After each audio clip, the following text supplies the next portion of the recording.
welcome to Tuesday's edition of Cracking the Cryptic. And never mind going down the Telegraph Road, we're going to be going down the ski slope today through the fog in a puzzle by ElChiglia. I've done an ElChiglia puzzle on the channel before, but this one's been recommended to us a great deal.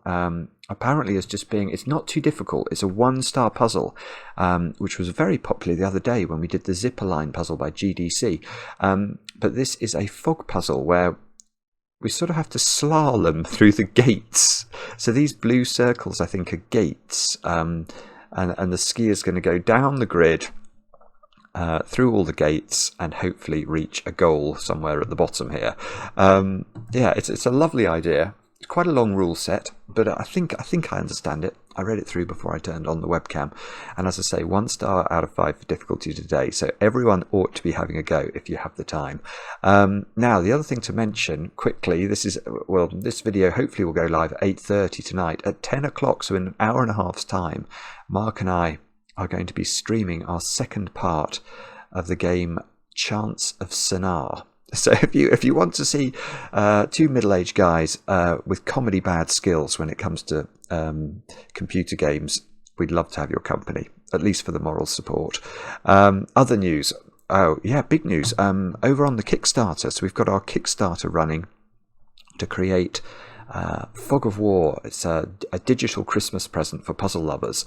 Basically, it's going to feature 10 puzzles, 10 Fog of War puzzles, no less, by Sandra and Nala.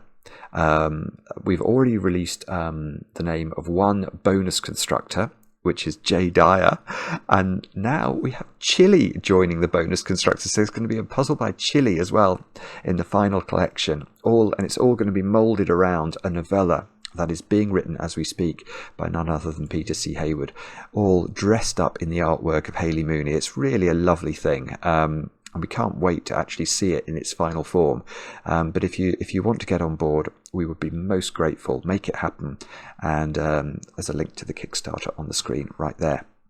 Other news, our monthly reward for November over on Patreon the closing date has passed. So no more entries, please, and we'll draw the winner very shortly and release solution videos as well. And there's also a video over on Patreon at the moment of me doing battle with Darth Paradox's Phenomenon puzzle, a 3-hour video, well, all but 3 hours, 172 minutes, I think, of difficulty. Oh, speaking of difficulty, how many out there finished the Galactic puzzle hunt this year?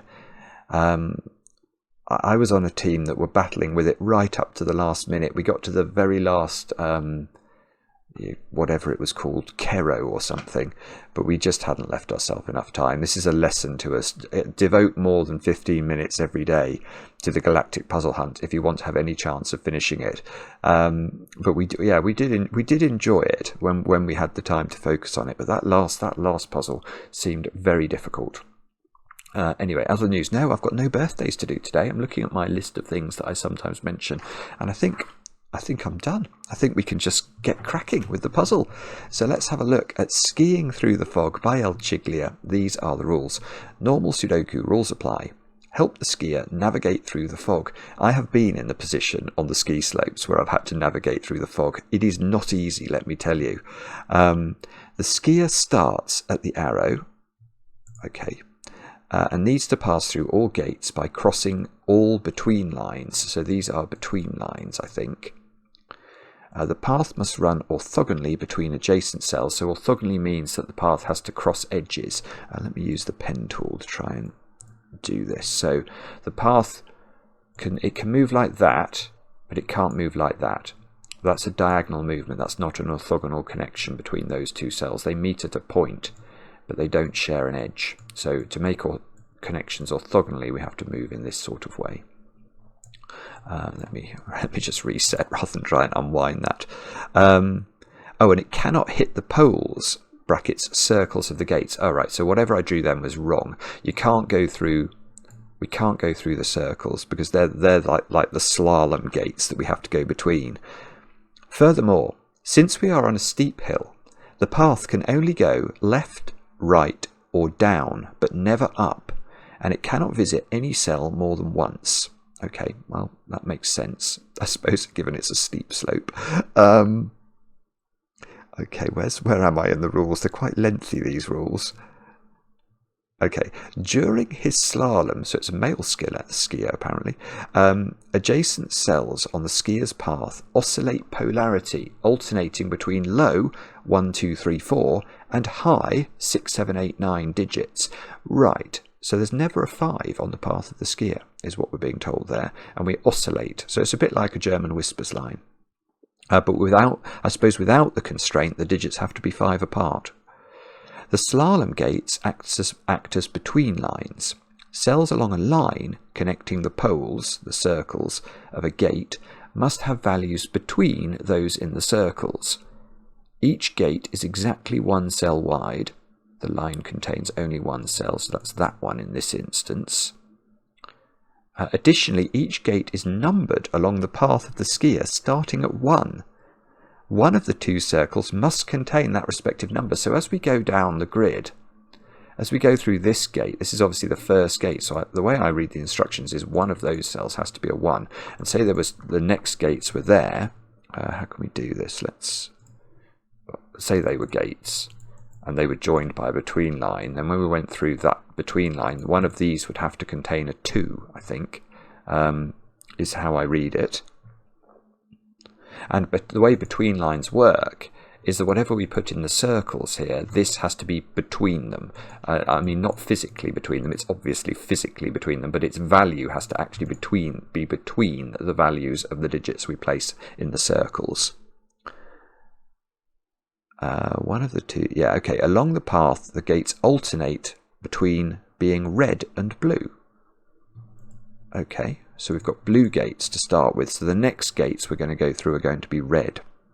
The grid is partially covered by fog, and when a correct digit is placed, the fog will be lifted from the surrounding cells. But we mustn't cheat. Don't think the way to solve fog of war puzzles is to go to this square and enter in 1, 2, 3, 4, 5, 6, 7, 8, 9 and find the right one and reveal all the fog and think that was the intelligent way to approach the puzzle. It was the cheaty way to approach it. Now, cells connected by a white dot, we can't actually see any white dots, contain consecutive digits. Digits in cells connected by a black dot are in a 1:2 ratio, which means one digit will be double the other. We have got some of those that are visible. And cells connected by an X must contain digits summing to 10. And we have got one of those, so these 2 digits sum to 10. And that looks quite interesting immediately to me. Anyway, do have a go. The way to play is to click the link under the video as usual. Now, I get to play. Let's get cracking. And I'm going to start with the run of 3 consecutive black dots here. Because each of these cells, or digits, must be double or half the digit on the other side of its black dot. So you can narrow this down very quickly if you cycle through what sort of possibilities you could have. Imagine this was a 1. Then this would have to be 2, and then you can't bounce down to 1 again because you'll have 2 1s in the box. So 1, 2, 4 would be possible. If you start with 2, again you can't go 2, 1, 2, so you've got to go 2, 4, 8.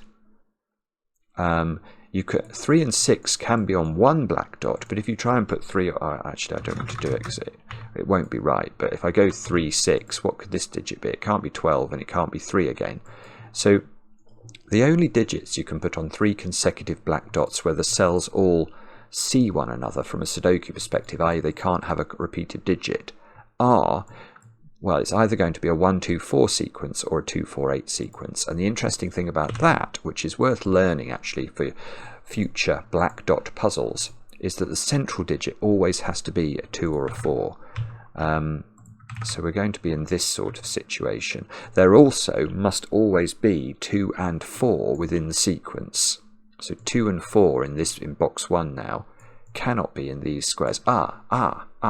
Right, but we were told that this is the first gate, weren't we? Oh, hang on. Are we told that, actually? I'm just wondering.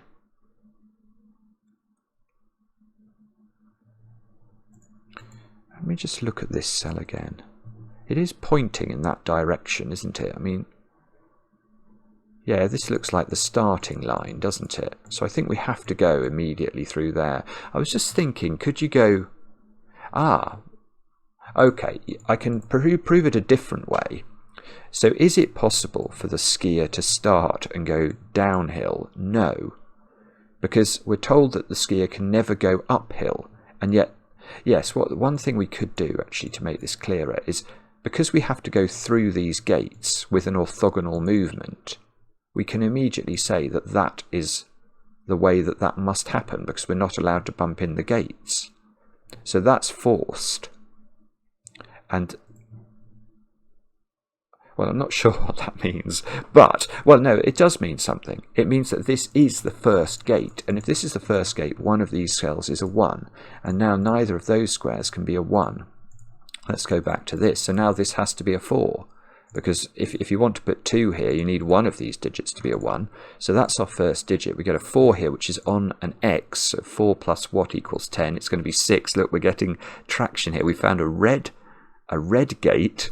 Right, let's have a look. What have we got now? So we've got all the even digits used up in this box immediately. Right.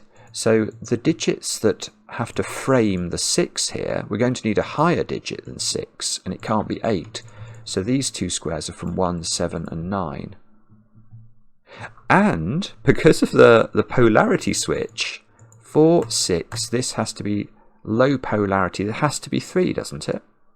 It can't be 1, that's in the gates. It can't be 2, it can't be 4. So I think it has to be 3. And that revealed some more fog. And, well, okay. Just let me think about this for a moment. Well, we're not allowed to go uphill, so this is clearly the second gate. I was wondering if I could deduce how I move through the second gate.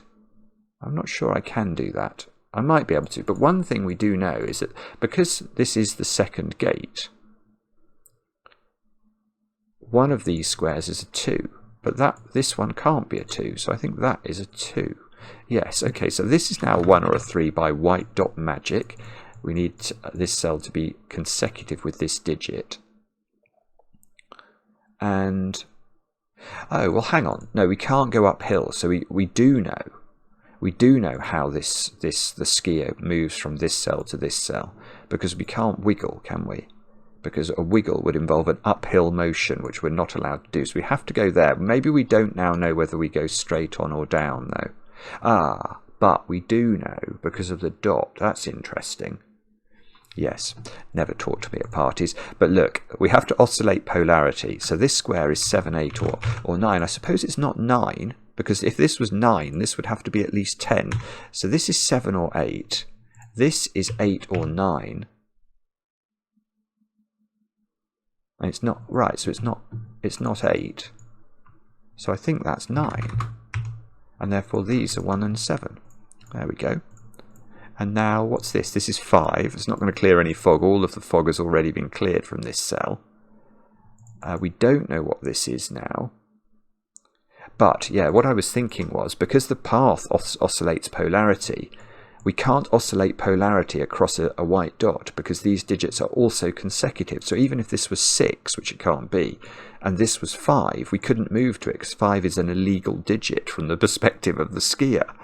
So in fact, we have to go straight on, and this cell is now a 1 or a 2, and it's not a 2. Oh, I see, it's just a 1. Okay, so that's a 1. That's a 3 by Sudoku, of all things, ElChiglia. That's outrageous.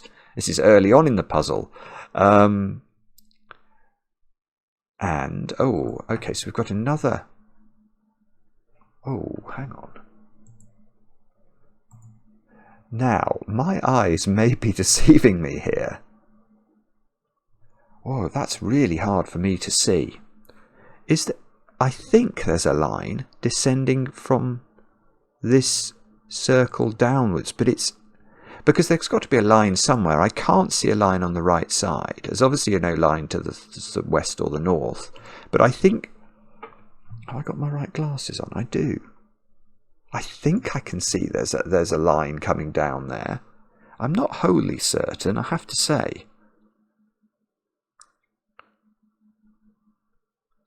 Let me think about that. I wonder if we can prove that another way, or if I'm meant to be able to see. I actually almost find it easier to see when I move sideways, which is not, I think how monitors are meant to work. But actually that might be important, that I have to be able to see that. If I do have to see that, we may have to change the graphics on the version that we release with the video.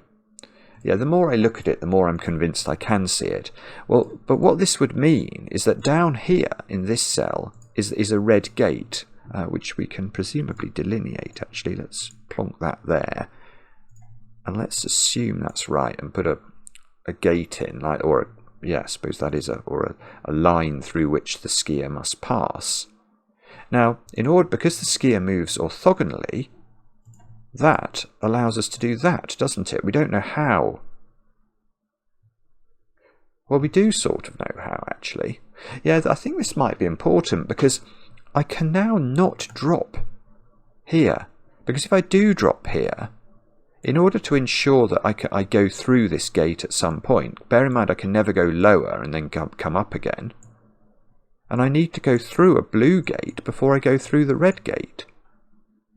And I don't think I could do that. I would be forced basically to go through a red gate. So I think I go that way. And I can't go up. I can't go up. I was about to say, and then I could do that. Yeah, there's going to be a polarity point here as well, isn't there? I'm wondering if that's another thing that I'm meant to bear in mind. When I say a polarity point, because the skier is always oscillating polarity from cell to cell, and only moves orthogonally from cell to cell, this cell has to be low polarity. It has to be. Because if you tried to make this high, let's imagine a simpler path. If we tried to make this high polarity, you can see in order for the path to get to this square, you're always going to take an even number of moves from this cell. However you do it, you'll always return to the same polarity. And therefore this square, wherever it is on the path, however late or early on the path it is always low. And therefore, actually it's not 1 or 2, it's 3 or 4. That's 1, 2, 3 or 4, and that's 6, 7, 8 or 9, although it can't be 9 because it's got to be between those two values. Okay, and then we worked out it went this way, didn't we? And straight on. So I think there's going to be a gate over here, because otherwise I think we're going to drop too low for this position. And we can fill in that cell. That cell's a 2. It's got to be low polarity, and it can't be 1, 3 or 4. There we go, and there's the gate. Lovely. Okay, so this is 7, 8 or 9. I thought I'd broken it then, but I haven't. I was suddenly thinking that one of these squares had to be a 2, because I was thinking that was the number of gates. It's the second blue gate, but it's not the second gate, it's the third gate. So one of those is a 3.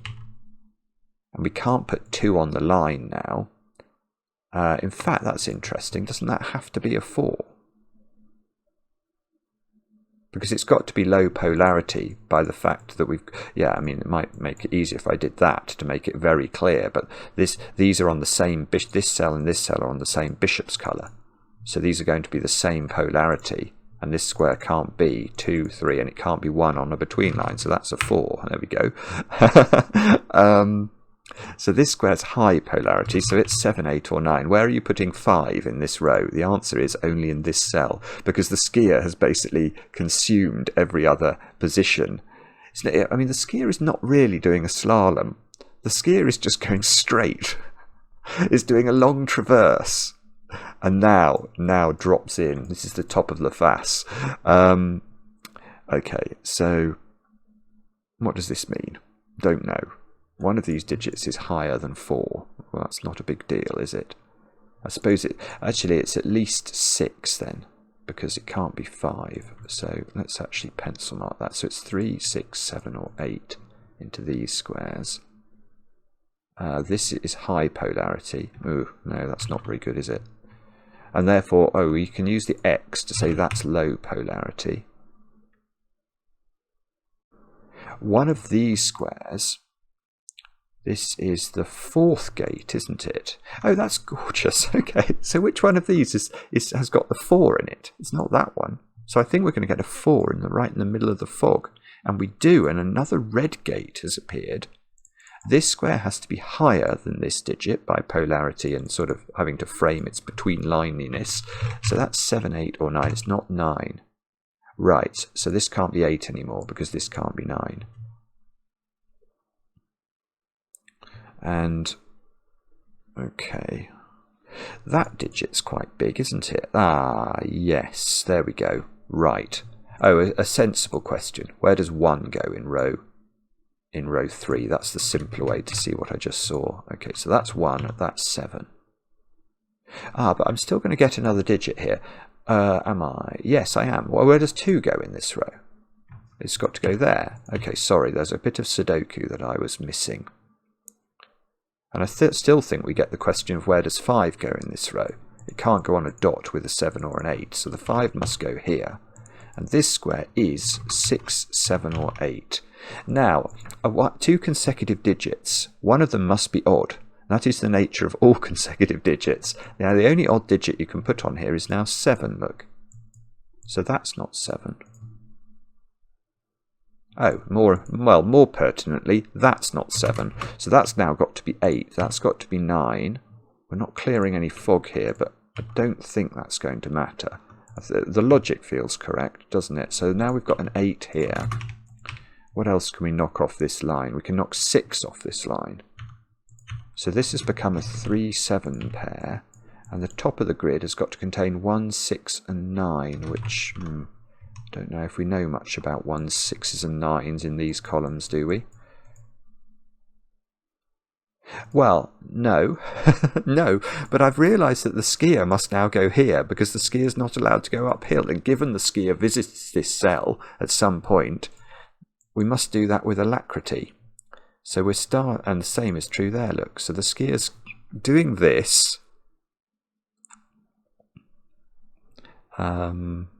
Okay. This is actually, whoa. This is looking a bit barren, isn't it? We've reached a stage where the snow has melted over here and we can't really see what's going on. That's slightly troubling to me. What am I missing there? How are we going to know? It's not... Oh, I'm not going to have to... I mean, I do think that there is one of these invisible lines coming down here.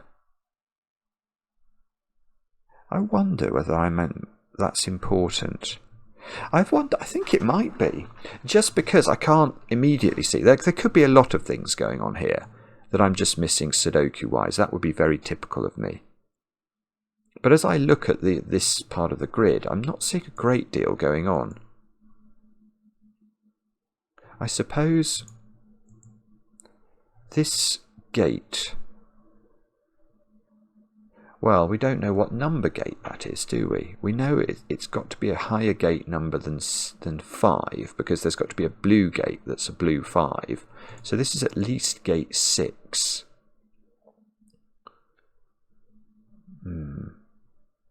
Yeah, but what I'm thinking is, if I can make the presumption that this line I think I can see dropping out of the bottom of the gate is going downwards... then we could draw that between line in, couldn't we? And we could put that as the gate. And more than that, we could say that the skier must move on that path through the gate. And then we could do polarity, couldn't we? Because in order to get to this square, we're going to take an even number of moves. So this has got to be low polarity. So this is 1, 2 or 3. This is 6, 7 or 8. Can't be 9 because it's on a between line. And that's 1 or 2 only. Oh, it's still not good enough, I don't think. Right. Okay, so I'm not actually convinced that that was the correct way to make progress, if you like, from that junction. Let's get rid of 2 here, in case that helps us. This is 4, so that's 3. Oh, okay. That's a relief. I was totally thinking, how can I do this? What do we know about this? Well, we've got to go... Okay, the path must go up the top here. Because if we dip down here, we can't go through whatever gate this is. So we've got to go there next, and then presumably carry on. Ah, and I don't know why, but I can see that this one has a grey line going horizontally out of it. So that means I can do... What can I do? I can do that. And now... Let's make that grey line going across there. And we've got to go through this gate, and we can't go uphill, so we must now drop here. Oh, so this should help us. This should help us. So now what do we know? We know that one of these squares is a 5, because this is the 5th gate. Bother. That's annoying, isn't it? Because I don't think we know which one. But we can now do some polarity. This has to be 1, 2, or 4. Which does give us a 1, 2, 4 triple in this row. So we've had all the low digits now. This square is high polarity and is 8 or 9. It can't be 6 or 7. Oh, no, that's good. This is a very nice point, actually. Look at row 4. Where's the 5 in it? The skier has consumed a lot of it, and this is an X domino that can't have a 5 on it. So the 5 is over there. It's in one of those two squares, which means that can't be a 5, which means that's a 5 by a process of elimination and using the gate logic. I like that. That was very nice. That's a really cute point, isn't it? Now, has that helped us? Well, yes. Where's 1 and 2 now in the middle box? Ooh, that's interesting. They've got to go there. So there's a 1, 2 pair in column 6. That's a 4. It's a naked single because it's low polarity and it sees 1, 2. And it can't be 3, so I think that's 4. Oh, that's gorgeous. Look, we've just revealed lots of things. Oh, look. There's a black dot here that can't have 1, 2 or 4 on it. So it can't be 1, 2, 2, 4 or 4, 8. So its only option is 3, 6 and there's a 6 there. So that's immediately going to clear some fog. 6 and 3 go into the grid. This square's not 4. So there's definitely a 4 in one of those two cells. This is high polarity, so that's 6, 7, or... Oh, it's not 6, it's 7 or 8. It can't be 9 either. So this is higher than this digit, so this is at least 8. Has that helped us? Maybe not. These squares are 6, 7, 8 and 9, because we've only got high digits left to put into... And this can't be 6. Oh no, it could if this was higher. No, I'm wrong. Sorry, I was being slow there. Right. Now, what do we do next, I wonder?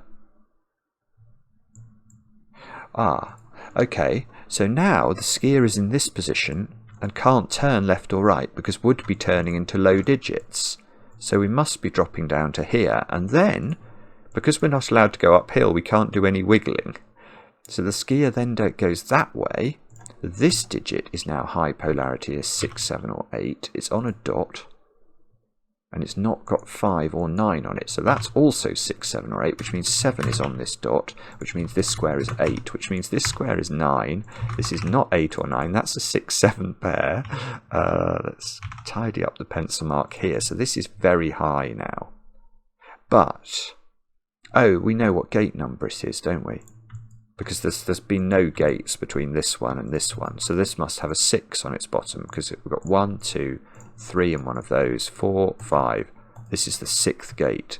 So I think that's a 6, yes. I like this. It's not that difficult, but it's very, very cute and well put together. Right, so this isn't 6 anymore.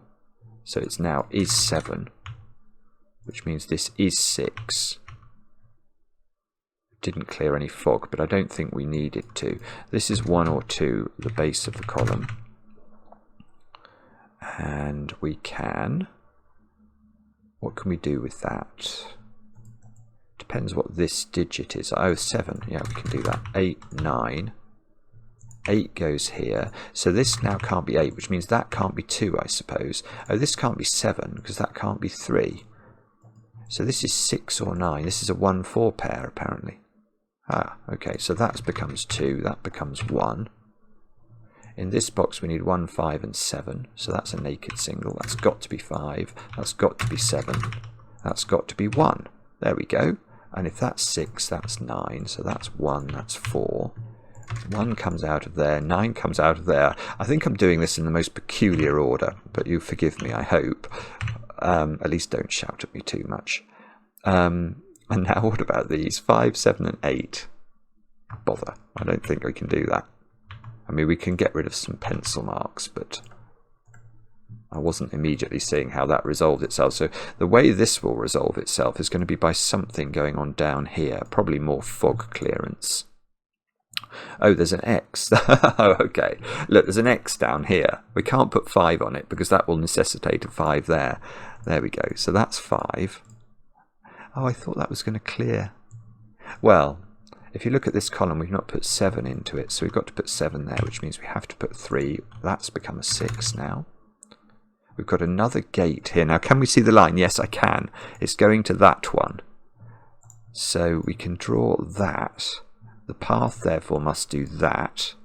We can label all the polarities. We can't, actually, we can't duck, can we, because of the uphill rule. So this is now 7, 8 or 9. That's not 8, 7 or 9. There's no reason it can't be 9, is there? Because it's not going through a gate. I think that's okay. This is low, 1, 2 or 3. Can't be 1, it's on a line. So this is a very low digit. Ah, but the number of the gate is 7, so that's got to be a 7. And then this has to be a 1 or a 2 in order to frame. Oh, in fact, look, that's a 3, so that's got to be 2, that's got to be 1. There we go. That's 2, that's 3, that's 6 at the top, 9 in the corner, that's going to be a 1. This is now an 8, so this is a 5. This is a 1, this is a 2, this is a 1, this is a 3. Good grief. Now what do we need in this column? 2 and 9. Bother.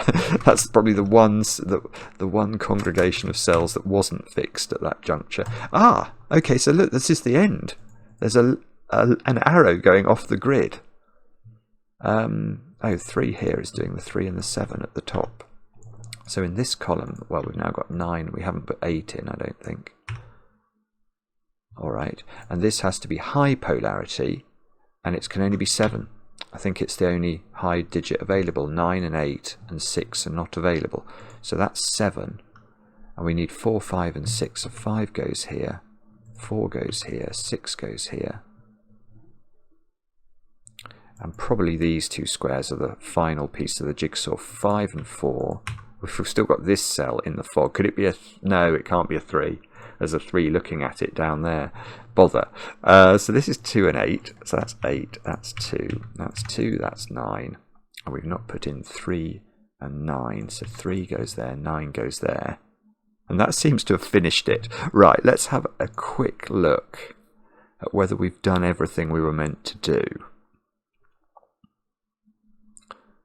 I think so. 1, 2, 3, 4, 5, 6, 7. So there were 7 gates. All the between line cells do seem to have values that are between those of their circles. It must have been very hard to make this, actually, so that it worked smoothly and in an interesting way. I don't see any issues. I've drawn the whole path. Let's see if it's right. Yes. 500 people have solved that in 7 days. Well, I'm not surprised. I say it's been recommended to us a lot as being a very, very entertaining puzzle, which it exactly is. And I think it's something that, even if you're relatively new to variant Sudoku, you could get a lot of fun and joy from that. It's got a long rule set, but nothing too complicated. And the great thing about it is there are so many opportunities to use tricks of the trade to make progress in all sorts of different ways. I enjoyed it very much. Thank you to ElChiglia. Thank you for watching. Let us know in the comments how you got on. I enjoy the comments, especially when they're kind. And we'll be back later with another edition of Cracking the Cryptic.